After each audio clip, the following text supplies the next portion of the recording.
एक साहबी अपनी बीवी से कहते हैं कि जल्दी करो, जल्दी से खाना पकाओ, 3 दिन हो गए मेरे आका ने कुछ नहीं खाया। आपकी बीवी जल्दी जल्दी रोटियां पकानी शुरू कर दी, सालन की तैयारी शुरू कर दी। जनाब हज़रत अबू ज़र रज़ी अल्लाह ताला अन्हु फरमाते हैं, वो साहबी दोबारा बाग में गए, अंगूर पके हुए थे, अंगूर का खोशा तोड़ा और नबी करीम के सामने रखकर अर्ज करने लगे, हुजूर आप नोश फरमाए, इतनी देर में रोटियां पककर आ जाती हैं, सालन पककर तैयार हो जाएगा।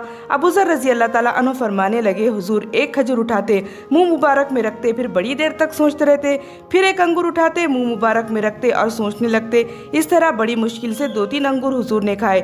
इतनी देर में रोटियां पककर आ गई। जब रोटियां और सालन सामने आया तो हुजूर ने एक रोटी अपने हाथ में रखी, 2-3 बोटियां उठाकर रोटी पर रखी, चारों कोनों से रोटी लपेटकर हजरत सुलेमान के हाथ में दे दी। फरमाया, ए सुलेमान, जाके फातिमा के घर दे आओ, मैंने 3 दिन से कुछ नहीं खाया, मगर फातिमा ने 7 दिन से फाका किया है।